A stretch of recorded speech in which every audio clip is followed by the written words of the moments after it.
Congressman Comer, thank you so much for taking the time out to speak with us today. You voted against impeachment. Can you tell us why? Well, I think this was pointless. Donald Trump only has 7 days remaining in his term. This is another political stunt. The president didn't have due process. He didn't have an opportunity to tell his side of the story or hire an attorney. And I think that this is just another political stunt by Nancy Pelosi at a time when we need to be uniting as Americans and moving forward. Well, the president would theoretically have due process when it goes to trial in the Senate, correct? That is correct, but you would think that Pelosi would have a committee hearing or ask the president to give a statement or, give the president an opportunity to defend himself. And she never did. She immediately called for an impeachment hearing. And it's just another example of hyper-partisanship at the hands of Nancy Pelosi. Speaker Pelosi and many others have said that one of the main reasons why they want to impeach President Trump is so that after they vote to remove him from office, they can also vote to bar him from holding office in the future. Do you believe that Donald Trump should be allowed to hold office in the future, and why or why not? I believe that's up to the American people. Remember, Nancy Pelosi impeached him a little over a year ago, and he ran for re-election, and over 75 million Americans voted for him, which says a lot about Pelosi's first impeachment. If the American people want Donald Trump to be elected to president or any other office again, I think that's up to the American people, not up to Nancy Pelosi. Let's set the American people and Speaker Pelosi aside for a minute and focus on what you believe, sir. Do you believe that Donald Trump is fit to hold office in the future? I think Donald Trump is fit to hold office. I certainly disagree with some of his statements from time to time, but I support his agenda. And I believe that the overwhelming majority of people in my district support his agenda. If an individual was the president of the United States and they were a Democrat and their followers were invading, if an individual was a Democrat and they were the president of the United States and that individual's supporters breached the Capitol, caused violence, mayhem, resulted in the loss of lives, would you believe that that individual would be fit to hold office? I believe if any individual encourages their supporters to breach the Capitol, destruct property, and threaten violence on people, then I think they should be held accountable. I have seen no direct evidence that Donald Trump did that. And I believe that the people that broke into the Capitol and did so much damage, I believe they should be prosecuted, regardless of whether they're Republicans or Democrats. Both parties have extremists on each side of the political spectrum, and anyone who breaks the law should be held accountable. There's certainly no doubt that both parties have extremists on both sides of the spectrum. The president, however, was on television. He's been recorded, his comments, and saying that we're going to march to the Capitol, and encouraging his followers to hold people accountable who disagreed with him. You don't think that was, and we can both agree that sometimes people can say things to folks without literally saying things, that the power of comment, body language, and suggestion can deliver a message as well. You don't think that by telling his supporters to go to the Capitol and to hold people accountable who disagreed with him, you don't think that encouraged those people to do what they did?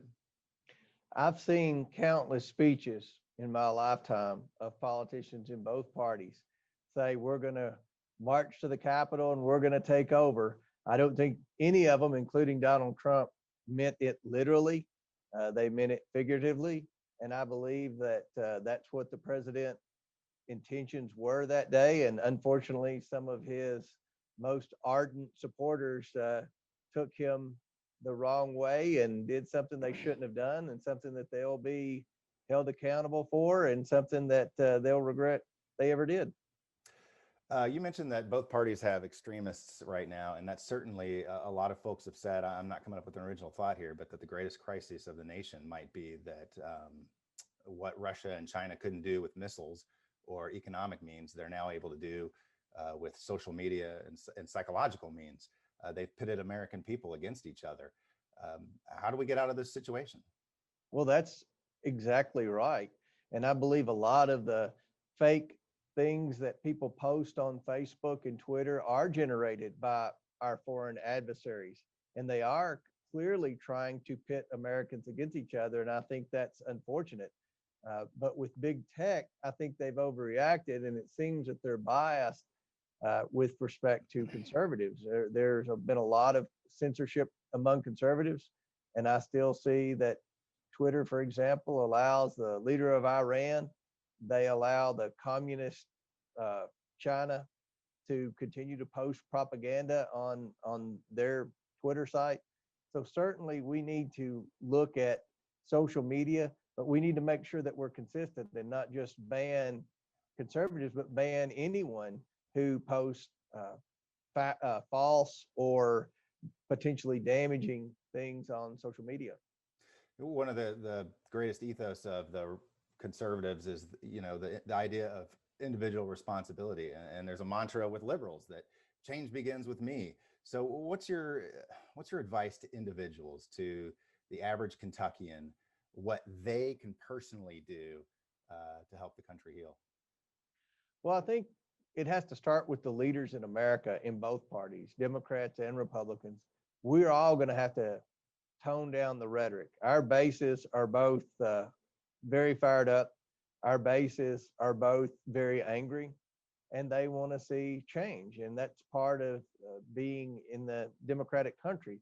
But when the demand for change involves violence, involves rioting, involves destruction of property, then you have to step back and say, how can we influence change at the voter box and through voting as opposed to violent protests? We should all believe in the First Amendment right to peacefully assemble and protest, but when they start breaking out into violence, then we have a problem.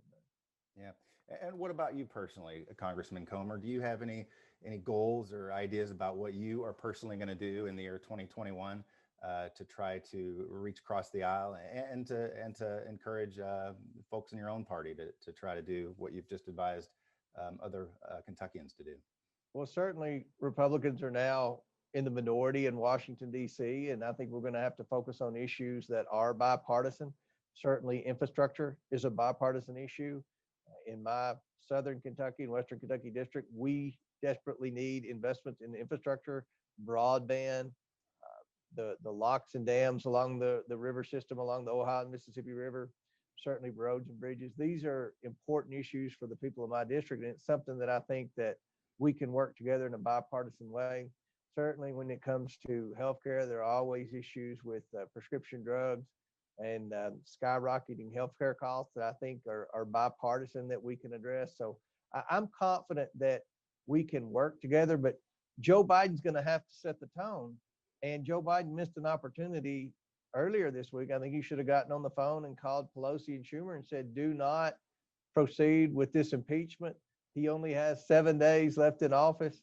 I'm going to be president in 7 days. So let's try to focus on my agenda moving forward. And I think that that was a lost opportunity, that instead of healing a broken nation, it only created further divide. Well, I know you're busy, so I only have one more question for you. Okay. You know, within the Democratic Party, they've got a pretty big schism right now with progressives attacking moderates, and they're going back and forth at each other. And the same is happening in the Republican Party. You see the moderates going at it with I guess you, for lack of a better word, the Trump wing of the party. Where do you fall in that debate within the Republican Party, and where do you hope to see the Republican Party head in the future? Well, I want to see the Republican Party continue its agenda of focusing on the working class, focusing on small business. I think that we also need to focus on the deficit. I think that's one of the areas where we've kind of lost sight in the last few years. The deficit continues to increase. Our national debt is just immoral, what we've done to the future generation. So we're going to have to focus on an agenda that puts working class Americans at the forefront, that helps focus on small businesses, that has conservative values, but also focuses on limited government and less waste, fraud, abuse in government budgets. Congressman Comer, thank you so much for taking the time out to join me. I really appreciate it. Hey, anytime, don't hesitate to give us a call. All right. Enjoy your time at home. Okay. All right. Thank you. Thank you. Bye.